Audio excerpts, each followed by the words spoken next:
Let's watch a couple clips of Democratic Vice President Tim Walz reminding America that he's really good at this, and further laying out the differences between Kamala Harris and Donald Trump and their two administrations, and we'll just jump in after with the needed context. Hey you! Yes, you! Did you know we have memberships for as low as $3 a month? You can help the channel grow, reach new heights, and help protect democracy, and you get a long list of exclusive perks, from members-only polls to getting my videos early. The link is always in the description of every video. If you want, go ahead and check that out, and thank you guys. Together, it was our people that built the tanks that won World War II and freed the world from Nazi oppression.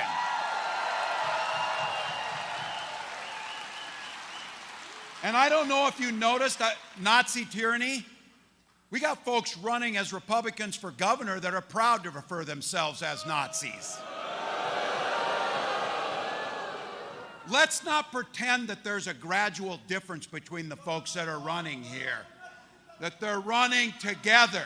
Across this country, we forged the bridges, we built the highways, we built the skyscrapers, and we are still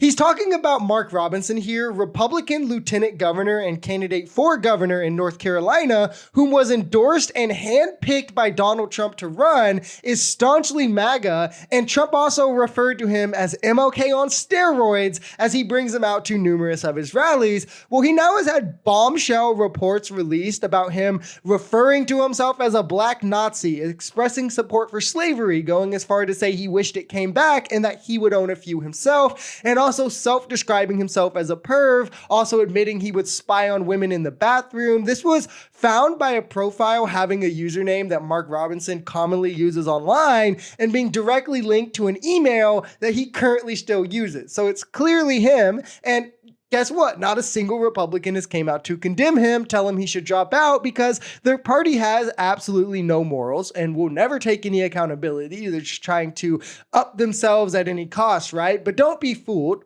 This is also partly because this is the kind of character that is just widespread among MAGA. She knows what these things are, the fundamental things that people want. And we know that it's hard and the economy's there, so she's working for real solutions. Things like home ownership, making sure home ownership is affordable, making sure we're building 3 million more affordable homes, but also helping with down payment assistance and tax credits to make sure that happens.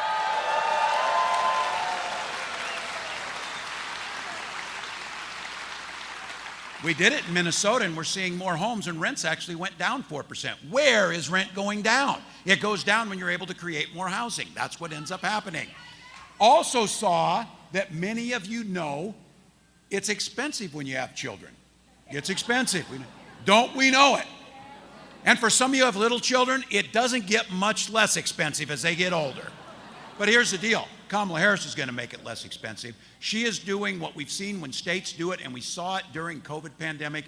She has a child tax credit that's going to put $6,000 into the hands of parents that first year. And many people try to discredit her for wanting to build homes and do this kind of down payment assistance, despite the fact, as Tim Walz just said, when Minnesota did it, rent went down. It's literally basic economics. When demand is high and there's low supply, it drives prices up. But as supply goes up, the price goes down. That's literal economics 101. These are policies that will directly enable families. We've had a housing crisis for far too long in America. Upping the supply, stopping investors from mass buying properties, and helping with down payments is a step in the right directions to suit that. You know, we need some housing first policies, expanding our public housing as well, but we can get into that in the second Kamala term, right? And that mixed with child tax credits that cut child poverty in half the first time they were enacted. I mean, this is how you truly address some of the most damning problems that America faces. If you're getting squeezed on prices on things like groceries, we're talking about taking on price gouging. Let me tell you what that looks like.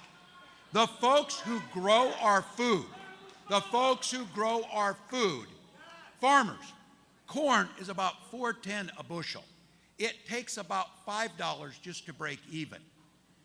Farmers aren't getting rich off what's happening right now. The folks who are trying to make the products that we have aren't, but corporate profits have doubled and corporate pay has quadrupled in many cases. Now look, we're all for a fair economy. We're all for people making it, but you can't rig the economy making things more expensive for the very people who are making and growing those products. That's what she's taking on.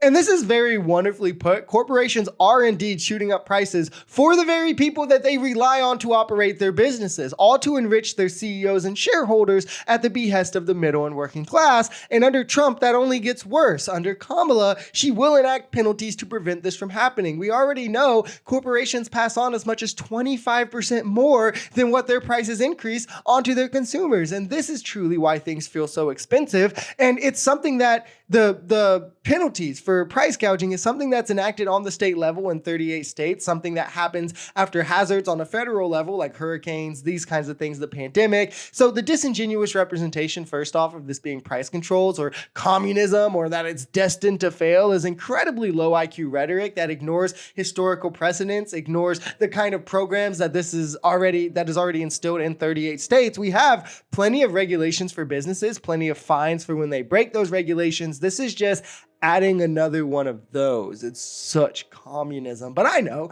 the right wants absolutely no regulations for business. They want the baker to be able to put poison in his bread without losing his license. They want corporations to be allowed to allow their workers around hazardous materials without facing any penalties. And they damn sure want to let corporate owners price gouge the American people. Only one party stands with the workers, and that's the ticket. That's the one with the ticket of the Harris-Walz administration.